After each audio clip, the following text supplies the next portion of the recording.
Good day, fellow deal makers. Welcome to the Deal Scout. On this show, we talk about deals. We go on the hunt for deals ranging from lemonade stands to SPACs and kind of everything in between to educate ourselves and our community about deals and different structures of deals. And a lot of our partners go, "Hey, these are the kind of deals we want."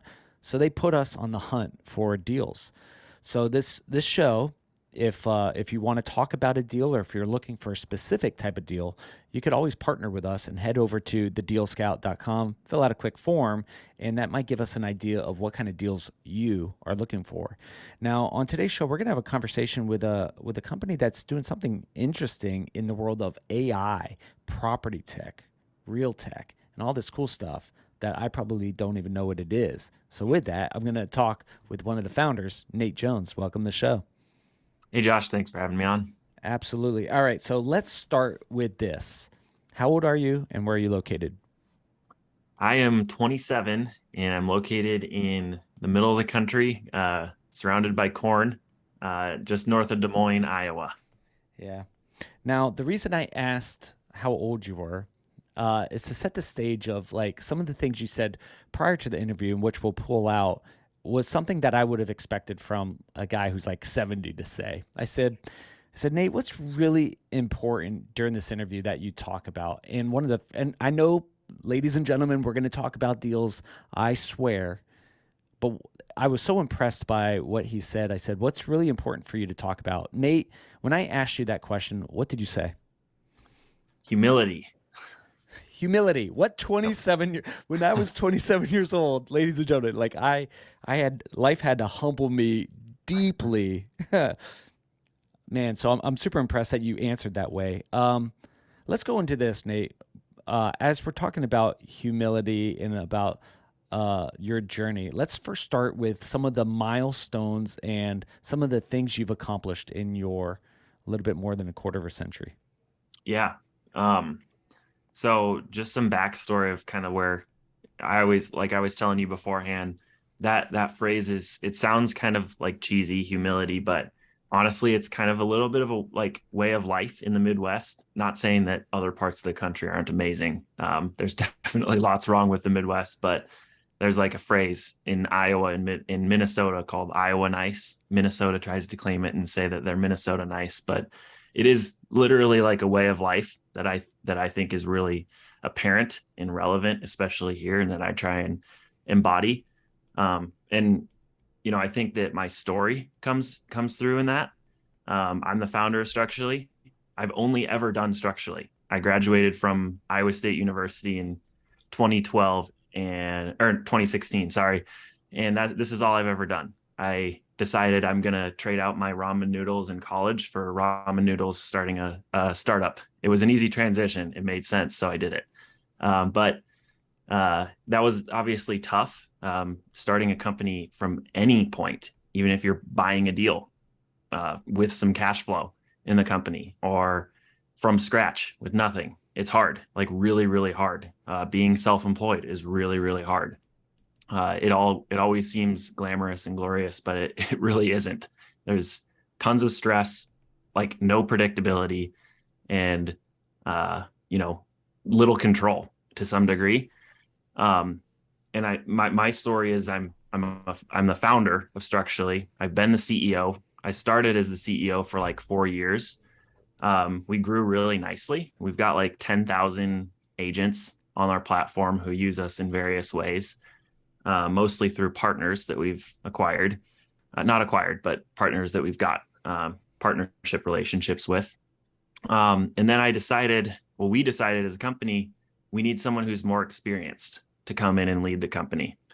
And as a founder, that like probably pains a lot of people here listening who are probably also business owners. Like, why in the world would you give up the reins to your company? That's tough. And it is tough. I'm not going to sit here and say like it's been the most fun thing in the world to see someone else essentially like running your show. But that's where humility comes in and why it's so important. Because I know that the next phase of business for Structurally probably wasn't right for me. I'm the start from nothing and go to something guy, but I'm not the something from the next big thing guy. I'm the 0 to 1 guy, not the 1 to 10 guy. And I think just um, understanding that personally too helps you probably focus in on what you want to do, the type of business that you want to buy, the type of deal that you want to be a part of. Um, really fits into like you don't want to get on board with something that you're not a fit for. And right now, I think my position, I am now a product marketing manager, which sounds a little bit lame. I'm not going to lie, but it means I get to work on structurally for new markets, structurally for insurance, structurally for automotive. And that's like starting a whole other company again. And that's what's really exciting for me. Man, that's super cool. There's so many questions I want to ask, but do you know who Dan Gable is? I've heard of him. Yeah. Okay, yeah, Yep. he was a pretty decent wrestler, but he's at Iowa State. So when There, I that's what it was. I knew the name. Yep. and I'm a Florida guy. Listen, I'm in Florida, but in wrestling, like I had his shoes, Dan Gable shoes, and I not Nice. his shoes, but I his brand or whatever. And so when I hear Iowa State, I the first thing I think of, are you a wrestler? My dad was. Okay. But I did not. I Yeah. did So if not you pick ask your that up. dad, your dad might have even wrestled with Dan Gable. He That'd be might have. pretty cool. Oh, Yeah. awesome. All right. So sorry. Back to deals. I get distracted sometimes. You're a 0 to 1 guy. Now, how in the world did you learn this? There's an author, Les McEwen, who writes a book called Predictable Success. And in the book, he kind of has this path journey on stages of business. And he goes, as an entrepreneur, you should know what stage of the business you actually like working on. How in the world? Now he's probably like 60 something. I know I've interviewed him in the past, but how in the world did you get that so early on to know that there's probably someone better suited as CEO? I need to jump back into product. Yeah. I mean, it was definitely from trial and error. I had heard of like the 0 to 1 and the 1 to 10 and the 10 to 100 kind of concepts. Definitely, I don't know if I've read that book. I probably read lots of pieces of it and didn't Yeah. put it together until then. Um, but I would say trial and error for sure. We also have a board at Structurally who have started public companies from scratch, multiple of them. And so they've been really good advisors in our corner to say, I've been here, done this. The journey from 5 million to 10 million sucks. I hated it. Maybe you're gonna hate it too.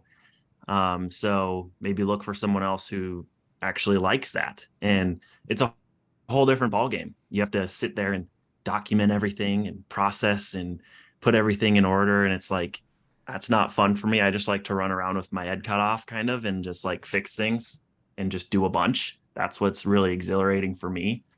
And that doesn't work when you're like running a company sometimes. So Yeah. you have to just kind of sit back and take it all in for a second. Yeah. So, geez, I got to ask questions on this, right? So you started this right out of college, graduate. What did you go to school for? Very random, but I went to school for urban planning and real estate. So I guess not too random, but yeah, kind of wanted to be like a city planner. Oh, copy that. Yep. And then you said, I want to build a software. What happened that day that you had this light bulb go off above your head? Um, that's a like really good question. I don't know if it was ever like a moment where I thought I always knew I wanted to work for myself. I thought I would just be like, an independent private city planner type thing. That's what I think I always knew I wanted to do. But what ended up like happening, the structurally like discovery story was I just ended up like talking to a bunch of real estate agents in school, me and my co-founder who went to the University of Iowa. So we butt heads about that, but we've known each other since like second grade. Um, but we just ended up like talking to a bunch of real estate agents because we thought we also wanted to be real estate investors. You need money to do that. So we didn't have any money in college. That made no sense to do. But we ended up just talking to a bunch of realtors at that time and like shadowing them mostly. What do you do all day? What do you hate doing? What do you like doing? What are you good at? What are you not good at? And it kept coming up that they're great salespeople. They love to be face to face. They love to be in the field, but sitting at a computer, replying to leads, chasing leads, and they all have CRMs. They all have thousands of leads. You have to in a business like that for any salesperson.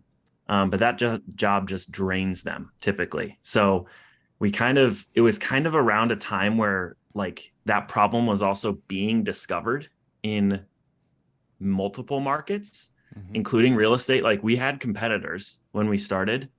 And I think we just kind of put like the market dynamics together with continuously hearing that problem and said like, we're going to try and solve it, see what happens. And we solved it a different way, obviously, than our competitors going the AI route. A lot of our competitors just said, we're going to like hire a call center and outsource it to do this, to solve this problem. And we said, we're going to hire really smart AI folks and try it that way, which we did. All right. Out of college, you're like, we should be real estate investors. Do you have any money? Nope. Bob, do you have any money? Nope. All right, let's find a way. Let's find out people who are doing it, shadow them, work with them. But then you're like, okay, we can solve this problem. Let's go hire some AI people. Going from let's solve this problem to hire AI people. I'm sure that there were a few kind of steps. Like, did you guys build a prototype? Did you try different things? Like, what did that look like as you were building out the first thing before hiring a bunch of really smart people? Yeah, I built the first prototype using like a run-of-the-mill kind of like dummy chatbot builder online way back in the day, like 2016-ish. And then I took it to a brokerage, demoed it in office and said, like, what do you think? It was terrible. It barely worked, but they said, I like the idea well enough. Let's see what you can do. That was enough to keep going to like the next step. And then we went to two big conferences, Inman and National Association of Realtors, NAR conference, with like a little bit of money from, at that time, we did get like an angel, like a tiny angel check. And we said, we're just going to go sponsor these conferences with this dummy demo and just like kind of vaporware it and say like, this doesn't work, but would you buy it? And people came to our booth. They liked it. We amassed like a sign up list of like 2,000 agent emails who were interested. And then we were off. We said, that's enough for us to validate the idea. Get some, at that time, we recruited some really smart AI folks from Iowa State University, actually, and got them on board with some equity, essentially, and told them to build it the right way. And we also raised some seed funding kind of around that time from all that validation, essentially. Yeah. One cool thing that you did is you got validation super early on, right? You took something that was existing. This is for all the tech founders out there or someone who wants to buy and build a, tech company. You took something that existed, a chatbot. I remember when chatbots were super hot, 2016 or whatever. You took that and you said, this could apply to you. And they said, oh, okay, it's kind of clunky, but yes. Then you got some traction. You sold it. How many of those things did you sell before you went to the next level and vaporwared it? I don't even know. I think we might have sold one or two, like into brokerages. So it was literally like, would anyone pay any money at all? I just need $1, essentially. And I think we actually got some like prepayments. Like they couldn't use the product. They knew that, but I remember getting like a few manual invoices that we sent out and said, pay us up front, we'll get it to you. Nice. So it's a little, you have to kind of you have to be able to live in that uncertainty. You have to find customers that are willing to live in that uncertainty too early on. Yeah. I love this. I love market validation. Market validation for me is so cool. Like people ask me all sorts of cool ideas. I've been in venture capital and such, and they're like, what about this idea? And I got another idea. And I'm like, listen, I got a drawer full of ideas, right? Yeah. Can you sell it to one person? Then it becomes valuable, right? So now you guys, you validated something small. Okay, the idea's important. We could work on it. Raised a little bit of small angel. Tested it out. Did it work? Cool. Friends, family, they supported. They believed in it. But you got traction, investment, traction, investment, traction, investment. Moved up the path. Yep. Are you allowed to talk like in terms of funding rounds, like size or distance? How far you guys have gone? Yeah, we like the very first check was tiny, like $50,000 tiny, just to let Andrew and I, like Andrew's my co-founder, like go into this, and we lucked out and got a free place to stay from my grandpa. So lots of our expenses were minimal, but we needed something to just like, tinker with. So that was the first really, really, really early check. And then we just raised like about a little less than $1 million seed round. I don't know, four-ish years ago, not too long after that first one. And then we've kind of raised some follow-ons to that. We're a little bit, our model is a little bit less VC blitz scaling, like explode at all, growth at all costs. The Midwest way of life is a little more conservative, a little more. We're going to be aiming towards cash flow positivity and keeping things close to the chest there. So we've been pretty careful about how much we've raised.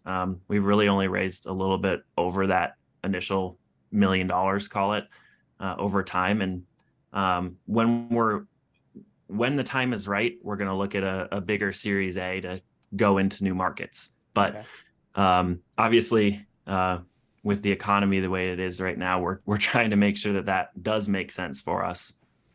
We don't just go into blitz scaling mode for no reason.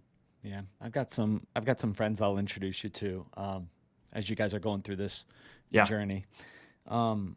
So just remind me later on. I got a few buddies I want to introduce you to.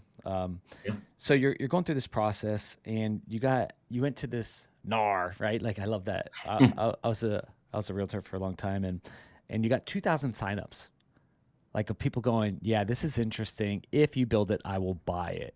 Mm-hmm. When you guys were walking into that event, like as founders, like did you ever hit the imposter syndrome? Did you ever like, we don't even have something built for these guys? Like what are they going to think? What they're going to like, pitchfork us out of here? Like, were those thoughts ever going through your head as you guys were going in? Absolutely. There's no way they couldn't. I would say like the biggest turning point was, so you talked about like the chatbot, hype in 2016. I forget what this is called. I think it's the Gartner hype cycle curve or something like that, where it's like peak of enlightenment, trough of despair, and then it kind of comes up. We were at the peak of enlightenment in 2016. Chatbots were all of the hype. Every single person was talking about them. And then they went through the trough of despair because they all sucked and people exploited them for horrible use cases and purposes. And now what's really exciting is we're coming back to like the mid-level where AI should be, and everyone's kind of getting excited again, at least what I've seen about AI. So that's really cool. But at the time in 2016, we were at the peak of enlightenment. And that was great for us because like Inman asked me to be a multiple time speaker in front of thousands of agents about a product that wasn't even really built, which was insane. And I said, yes, of course. And that's like on top of what got us a ton of attention and a ton of those early signups, because we had one of the biggest press orgs in the space giving us a little bit of clout, asking us to speak about the topic. And then we were like domain experts. 1 year out of college, we were domain experts on AI for real estate, essentially. So I think that like helped ease the imposter syndrome quite a bit. In the wrong hands, it might have like beefed me up a little bit, but I knew we didn't have a product to back what I was talking, but I knew we had really smart people to get there. So like I wasn't the only one on stage. We brought our machine learning engineer to talk about it like legitimately. So I think that helped a lot. And looking back on it all again, like the timing of a market is so important. If it wasn't the peak hype curve of chatbots at the time, probably wouldn't be structurally probably wouldn't exist. We wouldn't have been asked to be speakers. We wouldn't have got press from Inman. We wouldn't have been able to get attention at NAR. There wouldn't have been the demand there probably, or the attention. And I think that the timing of the market, although we probably didn't realize it at the time, was super important. Yeah. So you've gone through multiple rounds, and you built the company, and you went from ramen noodles to at some point, maybe taking on a small salary or a salary of a CEO, because you guys have crossed over multi-million dollar mark. Is that right? Hmm. All right. What were some of the things that I'm going to ask you a lot about? I think mindset because that's what you said was important to you, and I think I feel like there's a good story here. Is what were some of the things that you overcame from graduating a poor college kid to building a multi-million dollar business? Um, yeah, I think just like again, humility, like giving up, being able to give up the reins. When you start a company or when you buy a company or when you acquire a company, like probably a lot of your listeners here, like to a degree, you're like, I'm the one. This is going to start and end with me, basically. I'm going to take this thing to the next level. But at the end of the day, like your goal is actually to replace yourself. That's something that I always like try and remind myself of no matter what. When you start a company or when you buy a company and take over its operations, you're wearing every hat. You're doing sales, you're doing marketing, you're doing CS, you're doing fundraising, you're doing everything. Yeah. You're doing operations, you're doing accounting. I've done it all. Every single part of structurally I have done. And over time, I just kept taking off my hat, one hat after the other. And I didn't ever really think I would get to the point where I would take the CEO hat off. But like a really good opportunity presented itself to hire a founder who special or a CEO who specializes in like the 1 to 10, the next step after 0 to 1, right? And so we said, sure, makes a lot of sense. Got to figure out what that means for me. But I think that's it's still extremely necessary to realize like when that makes the most sense because there is still an aura of like scrappiness that startups, especially in businesses, need Yeah. that you can't lose. So you have to make sure that you balance those. At least that's what I found. And for you, you're building this out. At what point did you realize, like, you started removing hats, right? You maybe got an operations person. You're like, oh, cool. I'm not in operations all day. It sounds like you're visionary, right? Like running around Mm-hmm. your head chicken with a head cut off, right? Mm-hmm. Fixing problems. You, you enjoy that. You said I find fulfillment in that, right? I find joy in that. At what point, you start removing hats? What was the first major hat that you removed? Was it operations? Was it sales? What was that? Yeah, well, luckily, I would say my co-founder Andrew is like the complete opposite of me. I'm the visionary. I love product. I'm decent at marketing. He's operations and loves sales. He was and is a great salesman. He sold the first $1 million of recurring revenue at Structurally before he replaced himself as salesman, essentially. So I would say I lucked out in that regard because I didn't have to sell. I did occasionally, not well. I'm not the best salesman. That's what he's there for. But I would say, yeah, the first hat that I definitely needed to remove. This might be like really unique, but was investor relations and kind of like the board essentially. I'm not good at that. I'm not good at the regular updates to investors, the here's how things are going, the formality between like running board meetings and running investor meetings and shareholder updates. Like I was really, really bad at that. So I think that that wasn't the first hat that I removed. Like definitely, like I kind of fought through it and learned it, and got beat up along the way of how not to do it. But it was definitely one of the most important hats that I was constantly like knew I needed help with to Yeah. remove and get someone better at that because it's super important, obviously. I don't know if you have time to even watch movies or shows or anything like that, but you can watch a show like Get Pumped where it talks about the Uber guy, and he built it, and he massive ego that drove some of these startups to do really big things, maybe not sustainable or whatever, maybe even harmful the way they structured things and did things, and you can't believe all movies, right? but you kind of take a different approach. Now let me ask this question. Like you started removing these hats and did you feel a relief? Did you ever feel like a resistance to let go?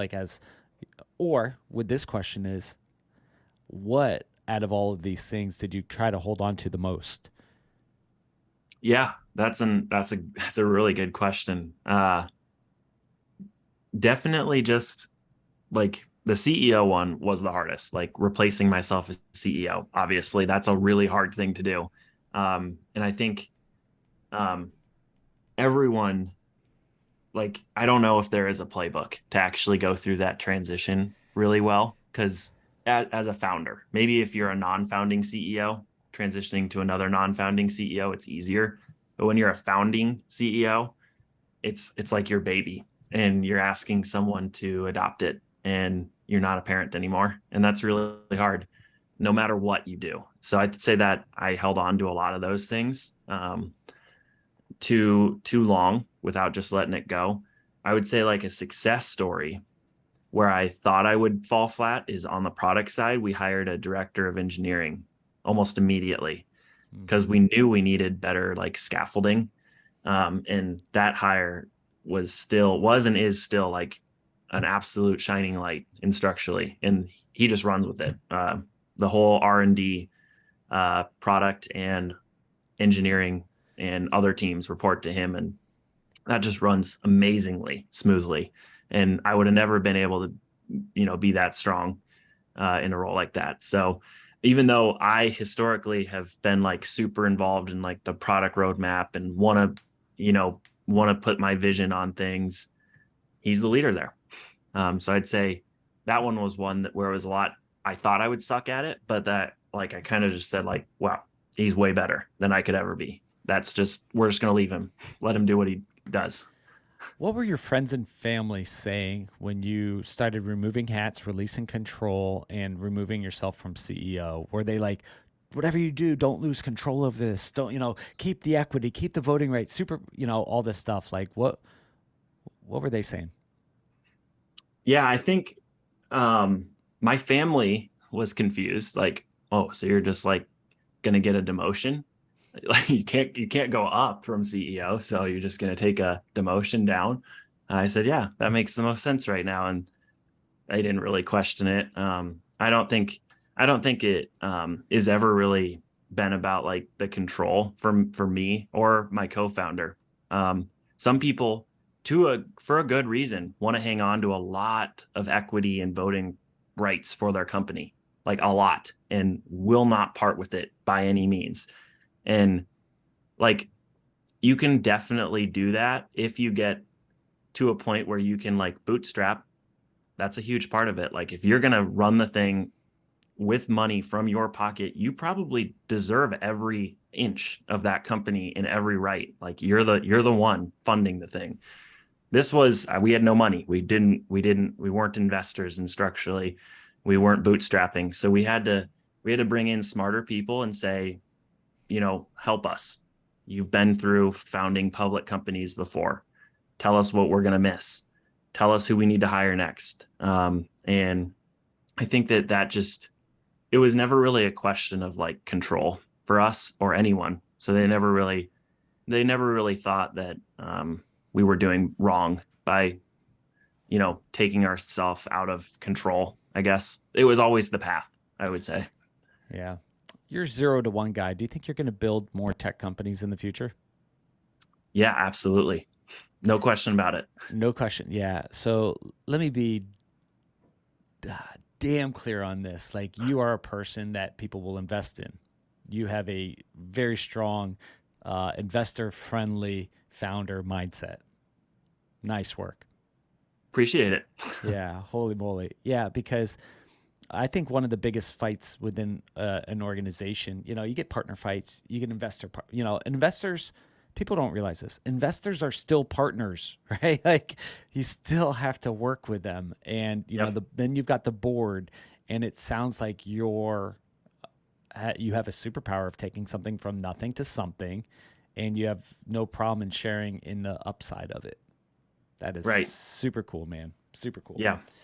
Um, Along this journey, and you're learning at an accelerated route. What most fascinates you about business? Ooh, that is a really interesting question. Um, I would probably I would probably say it's a little bit vague, but like just generally the customer journey. It's super high level, but I'm absolutely fascinated in figuring out where in detail where did this customer come from? Where did they hear about us? Did they hear about us on this podcast? And then did they see us on a Facebook ad? And then did they Google us? And then did they do a demo? And then did they sign up? After that, what happened? Did they get onboarded correctly? When was their aha moment? Are they going to stick around with us for a while, and how long? And then, like, once I really understand that, I love going through like individual customers' journeys and seeing if I notice any little ounce of a trend. I love figuring out like where could we pour the fuel on the fire in any parts of that, to say like, okay, they've heard about us on this podcast, do a bunch more of them. They feel an aha moment when they connect an integration to your product, invest in integrations. They really resonate to our CS team calling them once a week, do more phone calls. I think there's so many levers in any business that you kind of get overwhelmed. Like it's like looking at like a spaceship. You could click any one of them, but like which one is going to move the needle really the biggest? That's a little cliche to say, but like it really is that simple sometimes. And really you do have to like hone in on one customer, not just like look at a sea of data, look at some random trends, like literally shadow a customer occasionally. And I'll do that regularly. Customer acquisition. I had a hard Mm-hmm. time saying that. Customer acquisition is the journey of like how do people come to you and how do they attribute. Yep. A structurally specializes in customer acquisition and customer journey Mm-hmm. for real estate agents. Is that right? Yeah, mostly a little bit less on the customer acquisition side, more on the conversion side. Okay. Once they're in, once you've got leads, we're trying to convert them to an appointment, to a phone call, to something so that you can actually close a deal. But Right. yeah. So I became a real estate agent 20 no 2001 maybe ish a long Okay. time ago, over 20 years ago. Back in the day, man, I had a pager. So it might have been like I might have just got a cell phone or something like that, and I had to I I bought a bucket of text messages. So everything at that time was emails and phone calls. Um, but I would have to constantly check email, send emails, and all that stuff. Your machine, compare it to like to where we are today. What can your stuff do? Yeah, I kind of like I like to explain it to like my parents. uh, Or old people the like me, right? the mom test. I've always heard that in software. If you can't explain your startup to your mom, you got to start over from scratch. Uh, it's like Siri for texting. So it's AI. It texts leads. It follows up with leads. So you can think about all those texts that you were sending by hand. A computer's doing that now for you, and it's not just doing it for fun. It's doing it like a trained salesperson would. It's aggressive in its follow up, because most salespeople in general stop following up way sooner than they need to. Once the lead responds, we actually have a back and forth conversation with them that feels like you're talking to a human, and we try and convert them to an appointment, basically a qualified appointment. It's kind of like a conveyor belt. If we're taking unprocessed raw leads and turning them into gold nuggets that you can essentially just walk into an appointment, say, hey, saw you were talking to my assistant Jordan, see you're moving in the next 3 months, let's get you a house. So you don't have to deal with all those rests that are all the rest of those leads that aren't ready to move, or just bad leads in general. And at what point does the real human Josh come in and be like, "Oh my gosh, this I get a green light on my phone. I guess I pick it up and take it over from here, right?" So, Yep. what does that look like? The Big handoff to the human. exactly kind of like you mentioned it. They get a red alert to say, hey, hot lead, you need to follow up with them, call them or text them yourself. Um, will go so far as to even get time from the lead when they're available for a call if it isn't right then and there, or get time for a showing or listing appointment or in-person appointment as well. So it's alert to the agent to say step in, take over the lead, and they do so however they need to. Interesting. Interesting. So you already mentioned that you want to do multiple tech companies. Like you just enjoy this. You find great fulfillment and joy. Let's step aside business for a second. What else in your world do you find great fulfillment and joy in? Uh, yeah, sports definitely. Sports were a huge part of my life growing up. I was a basketball guy, not a wrestler, so uh, that's a big part of it. I think the competitive nature is super important to my upbringing and to where I'm at now. Um, and I am married, so I have to say my wife. I have to say, you get to say the wife. All right, here's an opportunity in case she ever listens. What's your favorite thing about your wife? This is an opportunity to earn some brownie points for the wifey. Well, she's an entrepreneur too. She owns her own vintage company. So almost the complete opposite side of the spectrum, which I always think is hilarious. I sell software on the internet. She sells old things in person, like two complete opposite sides of the spectrum, but both entrepreneurs. Super cool. Super cool. Um, you're building this out, and you demoted yourself. Do you look at it as a demotion? Because that's what was posed to you. Are you really going to demote yourself from CEO to product guy? Yeah. I don't, but I definitely like understand how that does look. And sometimes I have to fight like myself on that. Like you have to explain it to people like, oh, you were CEO. Why aren't you anymore? What happened? Well, I What happened, chose, right? Yeah. yeah, what I chose to bring in a more experienced CEO. And then that usually is like, oh, makes sense. Especially with my age and experience. I'm not the most qualified. I've never had a job. This is my only job. So I quite literally cannot be the most experienced or the best for the job. And that's just pretty much uh, how I sell it to myself, I think, Yeah. to a degree. But I also know in the back of my head, like me and my co-founder, like there's no one as a founder of a company, there's no one who will ever know more about the company than you, no matter what your title is. And so as long as we're at the tables, uh, haven't being able to be a part of the discussion, I'm okay with it. Doesn't matter what my title says. Let's play Dr. Jekyll, Mr. Hyde. In a parallel universe, there was a guy named, Nate Jones, which you spell your name super, unique. It's J I O spell it E N I spell it S. right. I like to say I spell it the right way.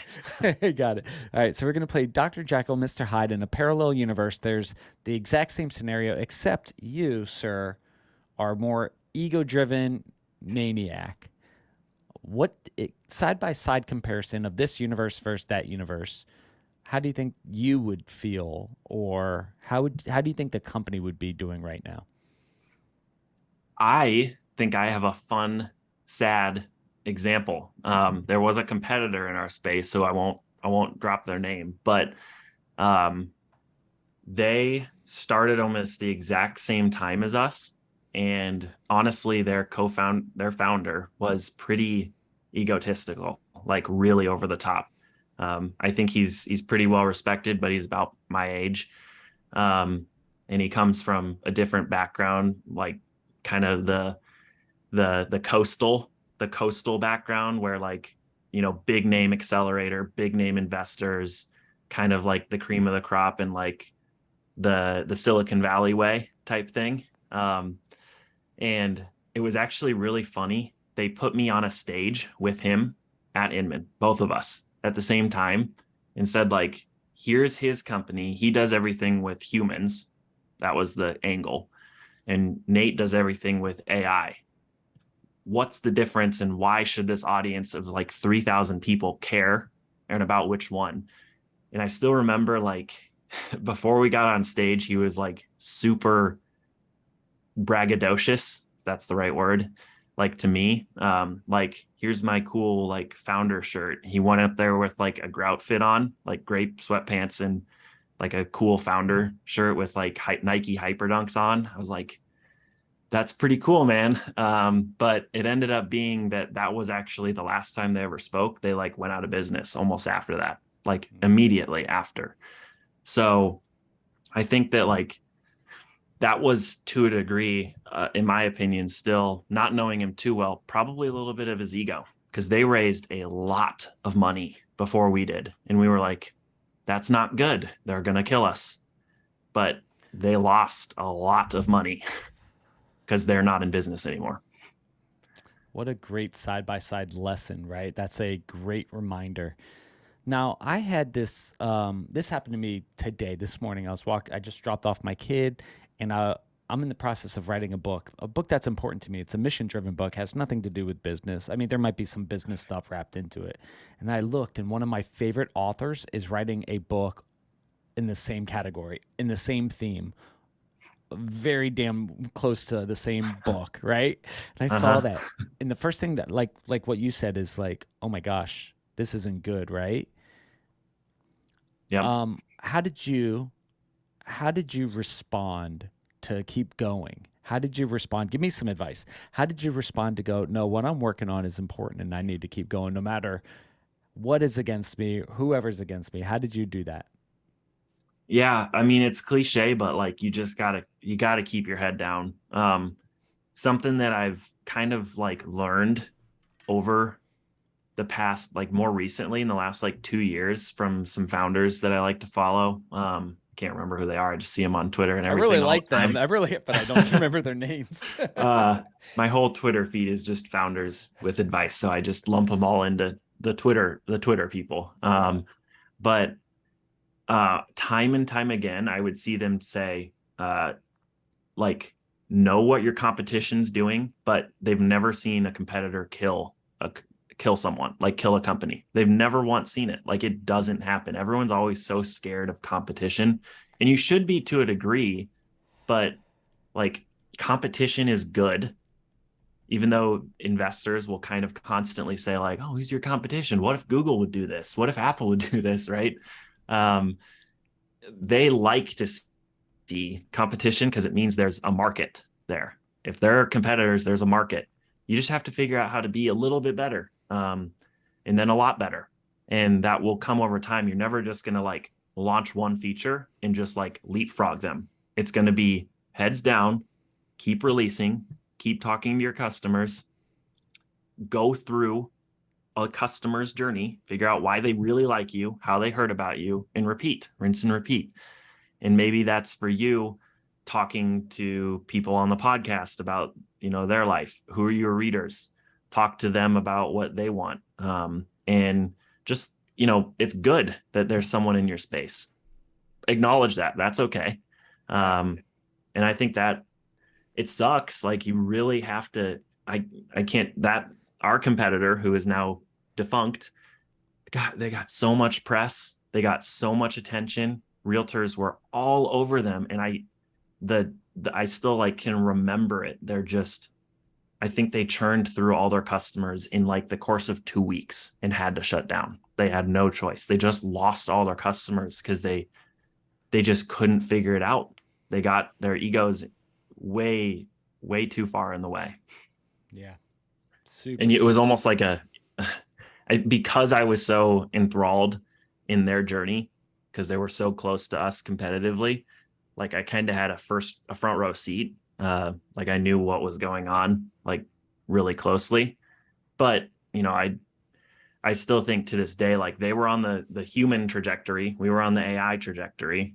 We were always gonna like go different paths. It's just their path ended a little short. And we've seen the movie Terminator. AI wins in the end, anyways, It right? So, does, dude. Yeah. all right. It depends on who you ask. Copy that. So, oh man. All right. Humility question. How did you stay humble? Because part of me, the competitor, right? Yeah. When I win, I just want to go, "Told you so," right? Like there's something in me that, kind of, but then I got to go, okay, we're all in this game together, and like, how Yeah. did you respond? Like to that when we saw them shut down, Yeah, basically. or to them, how do you remember humility when Yeah. when you beat a competitor? I mean, I think the most humbling part of that whole thing was, like I said, like I got a front row seat for whatever reason.